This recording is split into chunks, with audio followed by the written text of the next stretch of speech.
अनुसूचित जाति तथा अनुसूचित जनजाति आयोग पर। ये है एक संवैधानिक संस्था, क्योंकि इसका जिक्र, संवैधानिक संस्थाएं बहुत छोटी होती हैं। संविधान के किस अनुच्छेद में वर्णन कर दिया? 338। संविधान के देखो, अनुसूचित जाति तथा अनुसूचित जनजाति के बारे में आप समझना बच्चों, हमारे संविधान ने एक अनुच्छेद नंबर 366 दिया है।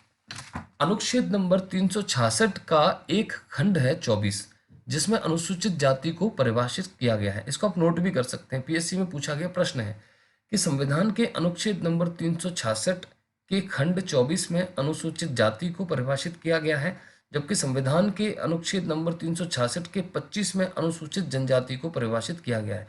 366 का खंड 24 एससी, 366 का खंड 25 एसटी। ठीक है, अब आगे बढ़ो। संविधान का एक और अनुच्छेद है 338, जिसमें कहा कि भाई कि एक अधिकारी हो जो अनुसूचित भारत के अनुसूचित जाति और जनजातियों से संबंधित सारे मामले देखे। तो अनुच्छेद 338 मूलतः एक विशेष अधिकारी की नियुक्ति करता है जो एससी एसटी से संबंधित प्रतिवेदन राष्ट्रपति को देखा, जो कौन कहलाएगा? वो एक्चुअली आयुक्त कहलाएगा। ठीक है, तो शुरुआत से लेकर, यानी कि संविधान लागू होने से लेकर 338 तक क्या था? एक विशेष अधिकारी था।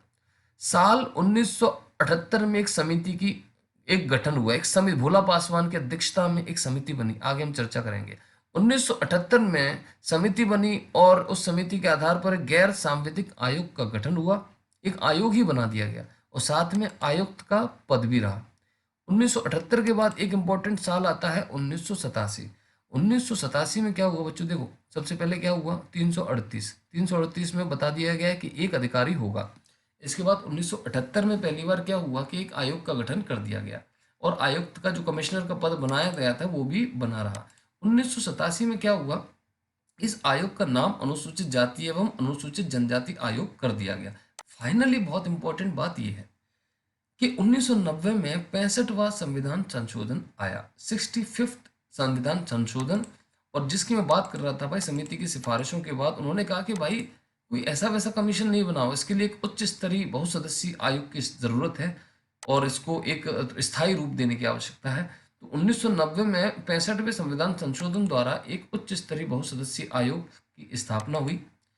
समझ गए? 65वें संविधान संशोधन द्वारा एक उच्च स्तरीय बहुसदस्यीय आयोग की स्थापना हुई, जिसका नाम हुआ अनुसूचित जाति एवं अनुसूचित जनजाति आयोग। अब आता है साल 2003। 1990 में कौन सा संविधान संशोधन हुआ? 65th। 2003 में हुआ 89वां संविधान संशोधन। 89वें संविधान संशोधन में क्या किया उन्होंने? राष्ट्रीय अनुसूचित जाति को अलग कर दिया। उन्होंने बोला भाई दोनों को नहीं, अलग अलग करो भाई, तभी हो पाएगा, जनजाति अलग जाति अलग।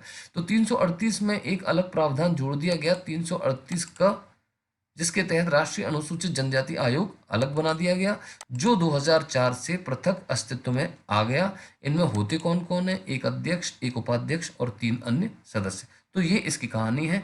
338 मूलतः एक अधिकारी की बात करता है। 78 में एक गैर सांविधिक आयोग का गठन हुआ। 87 में संकल्प के माध्यम से नाम बदल दिया। 90 और 2003 याद रखना। 90 में 65वां संविधान संशोधन हुआ, जिसके तहत उच्च स्तरीय बहुसदस्यीय आयोग की स्थापना की गई। और क्या क्या होता है उनमें? एक अध्यक्ष, एक उपाध्यक्ष और 3 अन्य सदस्य। 2003 89वें संविधान संशोधन द्वारा दोनों आयोग को अलग अलग कर दिया। अब देखना, पहले एससी एसटी आयोग का गठन भोला पासवान की अध्यक्षता में 1978 में किया गया, जिसकी मैंने अभी बात की। 1990 में 65वें संविधान संशोधन के बाद इसका नाम अनुसूचित जाति तथा जनजाति आयोग कर दिया गया और 2003 में 89वें संविधान संशोधन द्वारा 338 का जोड़ दिया गया, जिससे अगले साल 2004 से अनुसूचित जनजाति आयोग भी सरकार ने बना दिया। अब जैसे अनुसूचित जनजाति है वैसी अनुसूचित जाति है, वैसी अनुसूचित जनजाति आयोग भी है, जो किस अनुच्छेद, ये संवैधानिक निकाय है, जाहिर सी बात है, संविधान में वर्णन है और संविधान के अनुच्छेद नंबर 338A। अब क्या है? भौगोलिक और सांस्कृतिक रूप से अनुसूचित जनजातियों को अनुसूचित जातियों से भिन्न माना जाता है और जाहिर सी बात है भिन्न इसलिए माना जाता है क्योंकि उस दौर से अनुसूचित जनजातियों को भाई एक समाज का मूल हिस्सा माना ही नहीं जाता था। वो जंगलों में निवास करने वाले लोग कहे जाते थे, जंगली, लेकिन उनको कभी मुख्य धारा में शामिल करने की सोच ही नहीं गई।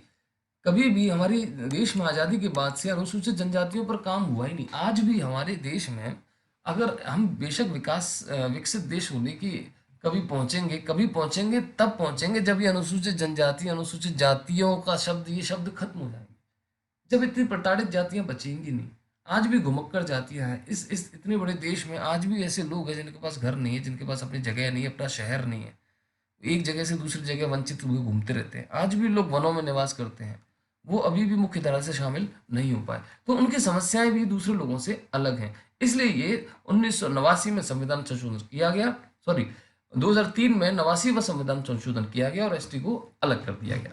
तो बच्चों इसकी हमने चर्चा की थी। इसके बाद इनके कार्यों के बारे में आपको बताया गया है, ये कार्य आप पढ़ सकते हैं। कार्यों के बारे में कुछ विशेष चर्चा करने की नहीं होती। आयोग की रिपोर्ट, हमेशा कोई भी आयोग अपनी रिपोर्ट राष्ट्रपति जी को देता है और राष्ट्रपति जी उनको संसद के दोनों सदनों में प्रेषित करते हैं। किसी भी आयोग को, मैंने बताया किसी भी आयोग को सिविल प्रक्रिया संहिता 1908 के तहत सिविल कोड की शक्तियाँ मिलती हैं। तो ये इसके लिए शक्तियाँ हैं जो मैंने आप पहले चर्चा कर चुका हूँ।